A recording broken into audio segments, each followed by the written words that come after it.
Hi, so I recorded this a little while ago, about half an hour ago, and somehow it hasn't come through. So I'm going to do it again. So here we are. Nice to see you. So today I'm talking about feminine and male energy. Now, some of you might know this really well, others you might not know quite so well. And so, feminine, we all have a bit of feminine and male energy within us. We even, as men, you have estrogen. Women, we do have a bit of testosterone within us. And feminine and male energy are very different. Now, I was, as you know, I was a midwife in the army for many years, and then I moved into leadership. And there was a very strong male energy. Of course, there was only 10% of us in the army that were women; the rest were male, and it was a very much a male energy, like get stuff done, deadlines, etc. Now we do need that. Of course, we need that. Particularly, if you're in a conflict zone, you can't be thinking, "Oh, I don't fancy it today. I'll just come back tomorrow." That doesn't exist. So we need to have that male energy. Otherwise, we would never get anything done. The goals that we set, the KPIs we set, all that stuff that we need to achieve is very much male energy and has to happen. However, we also have that feminine side. So the push harder, the get stuff done. Sometimes we go so extreme on our male energy side. That's where burnout happens, because of push. Don't get time to breathe. Don't take time to relax. Don't take time to just keep going, just on that treadmill, keep plowing on, and then we fall off, and that's where tragic stuff like burnout happens.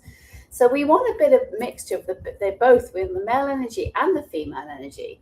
The female energy is much more about intuition. It's much more the softer side, the compassion, the care, the supporting your team. How are you today? How's your son? Is he better? Is he, because I know he was in the hospital last week. Whatever, that feminine nurturing side. And we need both. We need the nurturing side and we need the get stuff done side. But sometimes one dominates more than the other. And so what we need to do is, particularly as women, is building. I'm all about, when I work with female leaders, to help them nurture their feminine side. You don't have to be a man, become like a man to succeed in leadership.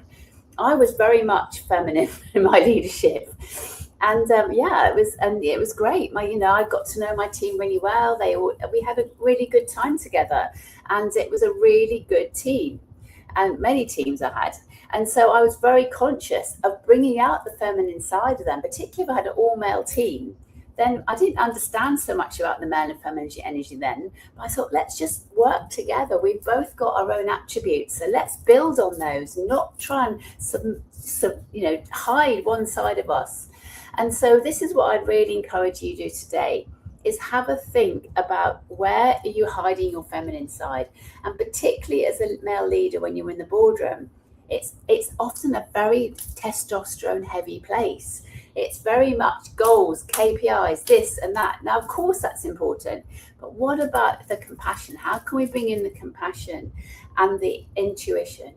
And I guarantee, as you hear me saying so often, is that when we listen to our intuition, the magic happens. And I love working with financial directors because they come often with it very much absolutely on their spreadsheets.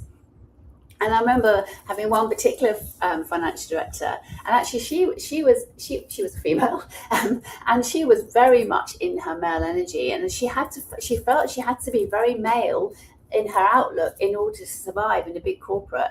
And it was so wonderful to help her just not hide it, but just bring out that feminine energy. And I do remember one day, first sessions, it was like, what's the agenda today? Halfway through the session, I've got my list of tick boxes. We need to cover the agenda and halfway through we'll check on the agenda, and then we'll have a conclusion at the end, just like a meeting.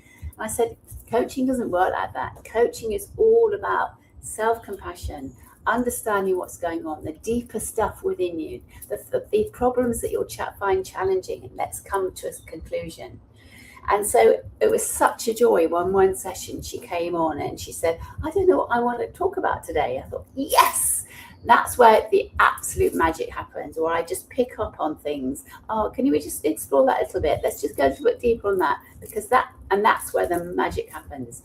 So I'm going to encourage you today to notice, are you looking out for your intuition, or are you hiding it in all the spreadsheets and the male energy of like pushing through?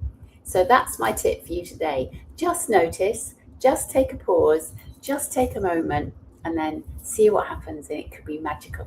Take care. Bye.